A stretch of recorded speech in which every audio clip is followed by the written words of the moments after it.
আবারও পাল্টা প্রতিশোধ নিতে ঝাঁকে ঝাঁকে রকেট ছুড়ল হিজবুল্লাহ।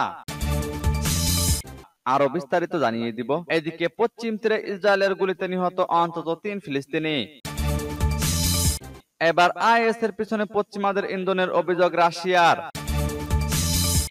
এদিকে জাতিসংঘকে বৃদ্ধাঙ্গুলি দেখিয়ে গাজায় হামলা অব্যাহত, 24 ঘন্টায় নিহত অন্তত 76 জন।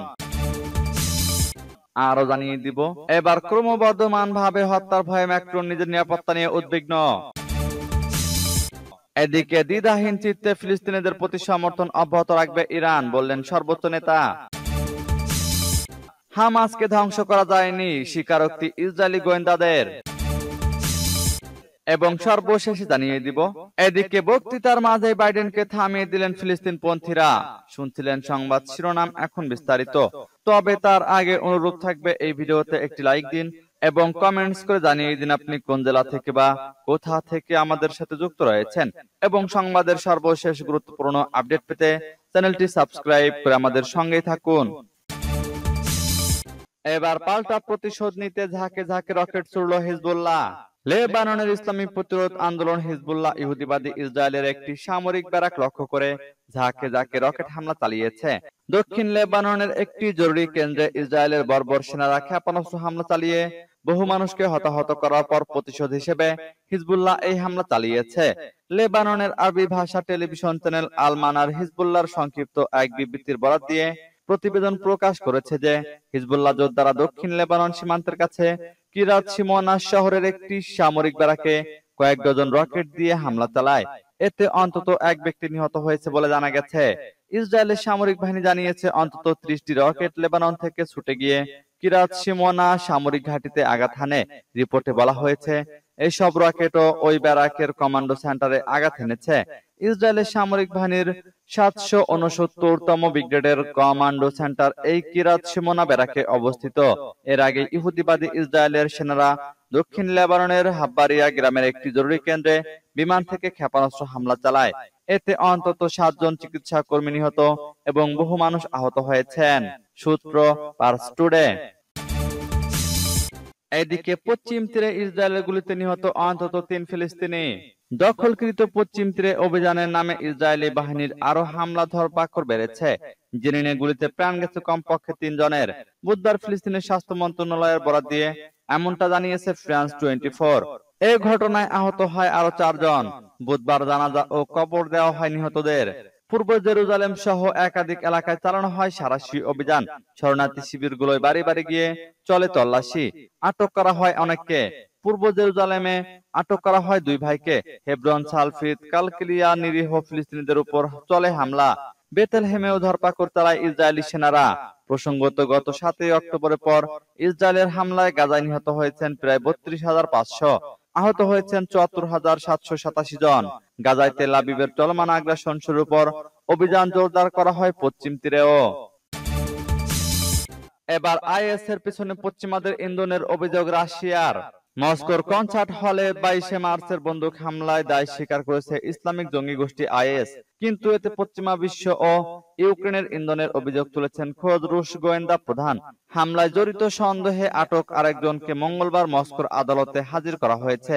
এর আগে আটক 7 ব্যক্তিকে বিচারপূর্ব জিজ্ঞাসাবাদের অনুমতি পেয়েছেন রুশ তদন্তকারীরা। মঙ্গলবার কিরগিজ বংশোদ্ভূত আলিশার কাসিমভকেও রিমান্ডে নেওয়ার অনুমতি দিয়েছে আদালত। হামলায় সরাসরি অংশ নেওয়ার দায়ে অভিযুক্ত অন্য 4 ব্যক্তির পরিবারকে জিজ্ঞাসাবাদ করার জন্য তদন্তকারীদের তাজিকিস্তানে পাঠানোর আদেশও দেওয়া হয়েছে।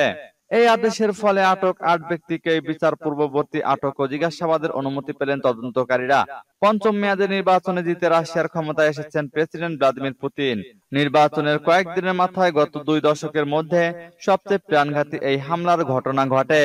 ইসলামিক স্টেট ওই হামলা দায় স্বীকার করেছে এবং হামলার ভিডিও প্রকাশ করেছে। মার্কিন যুক্তরাষ্ট্র ও ফ্রান্সও তাদের গোয়েন্দা তথ্যের বরাত দিয়ে এই হামলার পিছনে সন্ত্রাসী গোষ্ঠীকে দায়ী করেছে। 22 মার্চের হামলায় 139 জন নিহত এবং 182 জন আহত হন। এদিকে জাতিসংঘকে বৃদ্ধাঙ্গুলি দেখিয়ে গাজায় হামলা অব্যাহত, 24 ঘন্টায় নিহত অন্তত 76 জন। জাতিসংঘ নিরাপত্তা পরিষদে গাজায় অবিলম্বে যুদ্ধবিরতির প্রস্তাব পাশ হলেও বিষয়টিকে পাত্তাই দিচ্ছেন না ইহুদিবাদী ইসরায়েল। তারপরও দখলদার দেশটি ফিলিস্তিনের ওই উপত্যকায় নির্বিচারে আগ্রাসন অব্যাহত রেখেছে। সেখানে গত 24 ঘন্টায় ইসরায়েলি হামলায় কমপক্ষে 76 ফিলিস্তিনি নিহত হয়েছে, আহত হয়েছে আরো 102 জন। এতে গত বছরের 7 অক্টোবর থেকে চলমান এই সংঘাতে গাজায় নিহতের সংখ্যা বেড়ে দাঁড়িয়েছে 32,490 জনে। পাশাপাশি এই সময়ে আহত হয়েছে 74,889 জন। গাজার স্বাস্থ্য মন্ত্রণালয় বুধবার এ তথ্য জানিয়েছে। স্বাস্থ্য মন্ত্রণালয় এক বিবৃতিতে বলেছে, অনেক মানুষ এখনো ধ্বংসস্তূপের নিচে এবং রাস্তায় আটকে আছে, কারণ উদ্ধারকারীরা তাদের কাছে পৌঁছাতে পারছেন না। উল্লেখ্য, গত বছরের 7 অক্টোবর গাজায় বিমান হামলা এবং পরে 28 অক্টোবর থেকে স্থল অভিযান শুরু করে ইসরায়েলি সেনাবাহিনী। দীর্ঘ 5.5 মাস পেরিয়ে গেলেও এই হামলা অব্যাহত আছে। জাতিসংঘের মতে, গাজায় ইসরায়েলি আগ্রাসনে খাদ্য, বিশুদ্ধ পানি এবং ওষুধের তীব্র সংকটের মধ্যে ভূখণ্ডের 85% বাসিন্দা অভ্যন্তরীণভাবে বাস্তুচ্যুত হয়েছে। সেই সঙ্গে অঞ্চলটির 60% অবকাঠামো ক্ষতিগ্রস্ত বা ধ্বংস হয়ে গেছে। এবার ক্রমবর্ধমানভাবে হত্যার ভয়ে ম্যাক্রন নিজের নিরাপত্তা নিয়ে উদ্বিগ্ন। ফ্রান্সের প্রেসিডেন্ট ইমানুয়েল ম্যাক্রন তার ব্যক্তিগত নিরাপত্তা নিয়ে উদ্বিগ্ন হয়ে পড়েছেন। কয়েকটি সূত্রে বরাত দিয়ে মারিয়ানে ম্যাগাজিন গতকাল এ খবর দিয়েছে। এসব সূত্রের মধ্যে ফ্রান্সের স্বরাষ্ট্র মন্ত্রণালয় এবং ম্যাক্রনের দেহরক্ষী আলেকজান্দ্রে বেনালা রয়েছেন। দেহরক্ষী বেনালা বলেন, আমরা এলিসি প্রাসাদে পৌঁছানোর সাথে সাথেই প্রেসিডেন্টের নিরাপত্তার জন্য দায়িত্বপ্রাপ্ত কর্মীদের সংখ্যা আগের প্রেসিডেন্ট ফ্রাঁসোয়া ওয়ালান্দের নিরাপত্তা রক্ষীর তুলনায় দ্বিগুণ করা হয়েছিল। ম্যাক্রনের নিরাপত্তা দলের সাথে থাকাকালীন বেনালা ইয়েলো ভেস্ট বিক্ষোভের সময় দাঙ্গা পুলিশের পাশাপাশি বিক্ষোভকারীদের মারধর করা সহ একাধিক কেলেঙ্কারিতে জড়িয়ে পড়েন। ইয়েলো ভেস্টের প্রতিবাদ যা ম্যাক্রনের প্রথম মেয়াদে এবং তারপরেও তাদের দায়িত্ব পালনকে নেতিবাচকভাবে প্রভাবিত করেছে। বেনালা দাবি করেন, ম্যাক্রনের স্ত্রী ব্রিজিট বিশেষভাবে উদ্বিগ্ন যে তার স্বামী শেষ পর্যন্ত হত্যার শিকার হবেন। সূত্র পার্স টুডে। এদিকে দ্বিধাহীন চিত্তে ফিলিস্তিনিদের প্রতি সমর্থন অব্যাহত রাখবে ইরান, বললেন সর্বোচ্চ নেতা।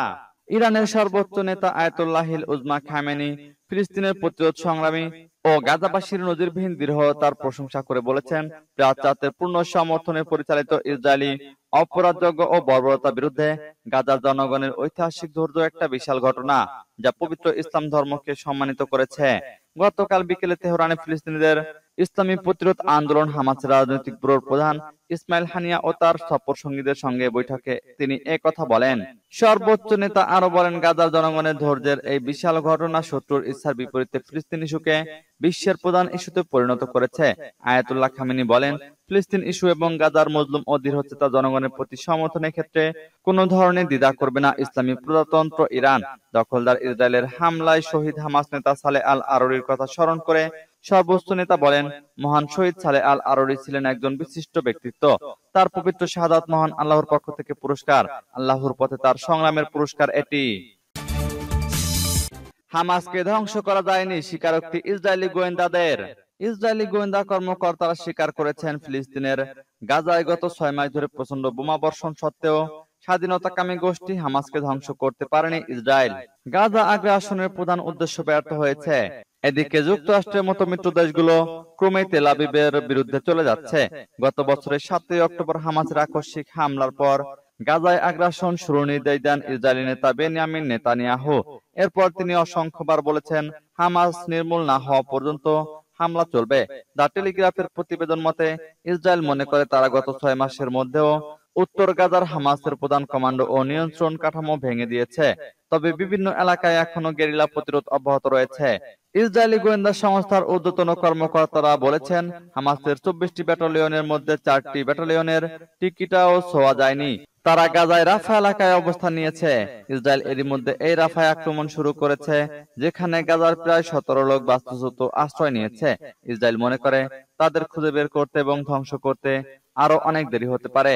এদিকে যুক্তরাষ্ট্র ইসরায়েলের উপর থেকে সমর্থন তুলে নিতে শুরু করেছে। এদিকে বক্তৃতার মাঝে বাইডেনকে থামিয়ে দিলেন ফিলিস্তিনপন্থীরা। গাজায় ইসরায়েলি আগ্রাসনের সমর্থনের কারণে আবারও তোপের মুখে পড়েছেন মার্কিন প্রেসিডেন্ট জো বাইডেন। মঙ্গলবার নর্থ ক্যারোলিনায় নির্বাচনী প্রচারণায় বক্তব্য দেওয়ার সময় তাকে থামিয়ে ফিলিস্তিনিদের দুর্দশা তুলে ধরে স্লোগান দিতে থাকেন কয়েকজন ফিলিস্তিনি সমর্থক। স্থানীয় সময় মঙ্গলবার রাতে নর্থ ক্যারোলিনায় নির্বাচনী প্রচারণায় অংশ নেন মার্কিন প্রেসিডেন্ট জো বাইডেন। তিনি নিজের আমলে যুক্তরাষ্ট্রের সাধারণ মানুষের স্বাস্থ্য সুরক্ষা সহ তার নেওয়া বিভিন্ন পদক্ষেপের কথা তুলে ধরছিলেন। ঠিক এই সময়ে বাদে বিপত্তি, গাজার নারী ও শিশুদের হত্যা ও সেখানকার স্বাস্থ্য পরিস্থিতি তুলে ধরে স্লোগান দিতে থাকেন কজন বিক্ষোভকারী। বক্তব্য দেওয়ার সময় রীতিমতো ফিলিস্তিন সমর্থকদের তোপের মুখে পড়েন জো বাইডেন। আন্দোলনকারীদের স্লোগানের কারণে এক পর্যায়ে নিজের বক্তব্য বন্ধ করে দিয়ে কিছুক্ষণের জন্য চুপ করে থাকেন তিনি। পরে বাইডেন বলেন, গাজার সাধারণ মানুষের স্বাস্থ্য সুরক্ষার জন্য যুক্তরাষ্ট্রের পদক্ষেপ নেওয়া উচিত।